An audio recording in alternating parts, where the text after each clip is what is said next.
this move from Sean Payton? You're a professional journalist. You've been doing this for over 20 plus years. Did he say that they have no plans to play Jameis? Mm-hmm. I don't know if I believe that. I really don't know if I believe that. What would it hurt the Saints to start Taysom Hill for a series, for 2 series, for a quarter, for a half? To me, if you need to throw the football down the field, Taysom Hill hasn't shown me at this point of his career that he's going to be that guy. So I wouldn't be surprised if both of them play. Sean Payton has been a terrific coach. He's going to go into the Hall of Fame one day. While everybody hopes that you're honest with the media, he seems to be trying to do so, but his ultimate goal is to actually win football games. So I can't wait to see how this plays out. I'm happy that Taysom gets his opportunity. As a Swiss Army knife, we've seen him do so many special things in their offense, but you and I know it's a lot different when you're the starting NFL quarterback for a football team. Let's see how it plays out. Well, I'm curious, too, because when I heard he was starting, I was like, maybe he'll take the first snap and then he'll hand it over to Jameis. Like, how's this going to work? But then Schefter had a follow tweet saying that Taysom took all the first-team snaps at practice this week and that there's no packages or plans for Jameis to be under center, which is absolutely shocking because Jameis had over 30 touchdowns last year. And, Taysom Hill has thrown 18 passes in his entire career. Let me say it again. He has thrown the ball forward 18 times in his entire career. He covers punts, and now he's going to be the starting quarterback for the Saints. Jalen, what do you think the chances are that we actually do, as you suggested, see Winston take some snaps under center? ATL is winning right now away from the football field. So they are playing the Falcons. If you are going to try something, this is actually the week to do so, in particular against your rival. But I'm going to be interested to see what kind of offense they run with Taysom Hill. The NFL has evolved. We see Kyler Murray running an offense. We see Lamar Jackson running a separate offense. So there are a lot of people that aren't traditionally playing quarterback and being really effective. They may use him like the Patriots are using Cam in a lot of ways. It's going to be interesting to see how it plays out.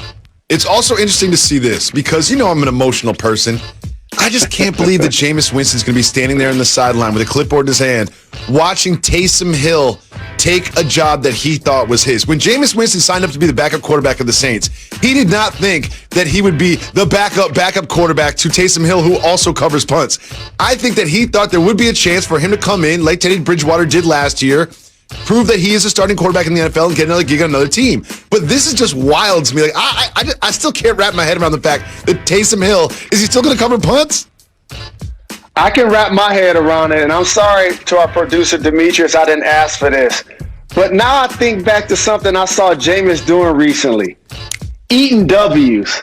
Yeah, when a guy's still doing that, he can't be your starting quarterback, dog. He can't be your starting quarterback. I told you. Didn't I tell you? He's still doing that?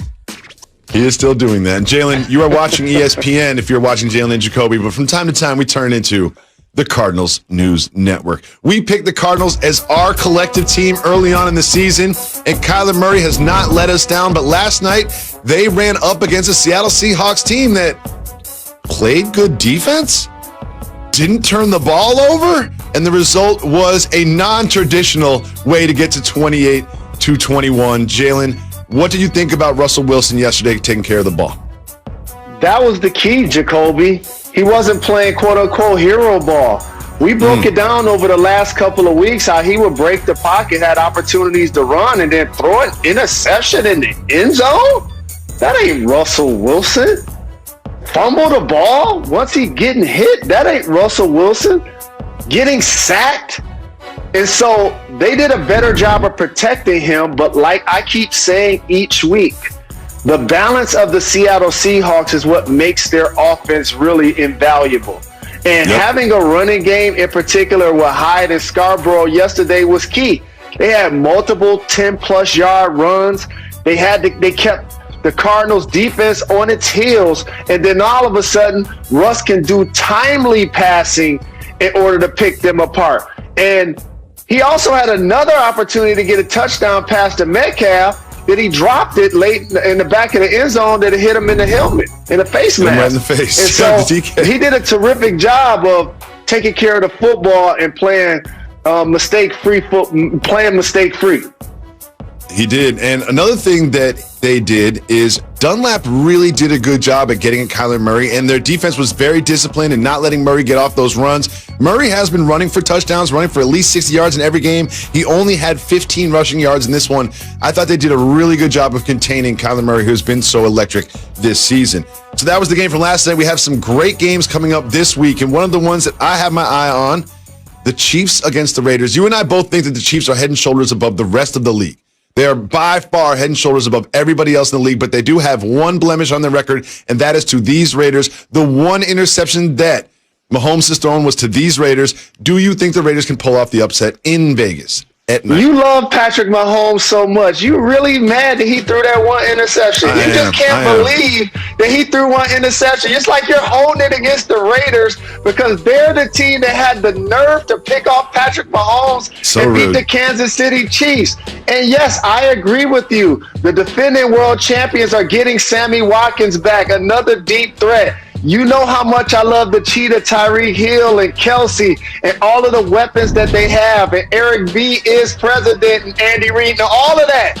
But we need to put some respect on the Raiders' name. They did a terrific job of building their football team, Jacoby.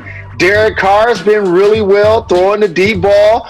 Josh Jacobs, in his second year, continues to run the ball. Their tight end Waller has been a game changer. They got the deep threats on the outside. Like, the Raiders are legit. The Raiders are legit. I just want to make sure that people should not be surprised that they won the previous game. How about they have 4 plays of 40-plus yards against the Kansas City Chiefs in the previous game? Aguilar was getting out there also. So for the Chiefs, their best defense can't be a dominant offense. Their defense still going to have to be stout this week against the Raiders. Well, it seems like half of the AFC is 6-3 like the Raiders, and another 6-3 AFC team might be a little surprising for a lot of people. The Indianapolis Colts. We always talk about quarterbacks and Phillip Rivers. Well, the Colts are doing it with their defense. I'd say that this is the most underrated defense in the league. Look at their NFL ranks. Yards per game, absolutely first. Opponents QBR, first. Second yards per play, fourth in points per game, and I'm predicting that this no-name Colts defense is going to stop Aaron Rodgers and the Packers in Indianapolis Sunday afternoon. Remember where you heard it first. The Colts are going to beat the Packers in this game. Jacoby, look down at your phone. You might get an email. You mean that Jalen and Jacoby are doing smart football and multimedia conversations, and we're not only discussing the Cowboys or the Lakers?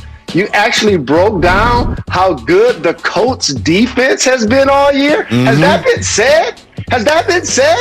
That the Indianapolis Colts have been terrific defensively? Well, they're going to be tested against Aaron Rodgers and the Packers, and I think that they will stand up to that test. And you'll see, remember on Monday, after this upset, the rest of the sports media landscape will catch up to us on this one. We have a lot more games in the NFL weekend to look at, but first, we have some news in the NBA. Klay Thompson has suffered an Achilles injury that will keep him out for the entire season. However, they're going to try to replace him by making a deal for Kelly Oubre Jr. of the Thunder.